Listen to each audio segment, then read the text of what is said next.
நாள் முழுச தூங்கவே தூங்காமல் 24 மணி நேரம் படித்து அடுத்த நாள் யாராவது போய் சரியாக எக்ஸாம் எழுத முடியுமா? அட்லீஸ்ட் ஒரு 3 மணி நேரமாவது இவன் தூங்கணும்.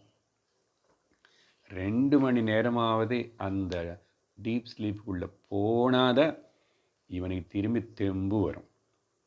இல்லைன்னா படித்தது ஞாபகம் இருக்காது, மெமரியில் எதுவுமே வராது.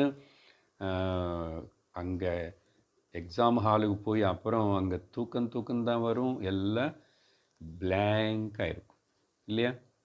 அதனால் இப்படி பகலெல்லாம் விவகாரத்தில் இத்தனை பண்ணி நம்ம அப்புறம் அதுக்கு நாள் டயர்டாகிட்டு இது போகணும், எனக்கு விஸ்ராந்தி வேணுமென்னு தானே தூக்கத்துக்குள்ளே போகிறோம். சரியா? அதனால் இந்த சிரமத்தினை கஷ்டத்தினை நீக்கிக்கிறதுக்காக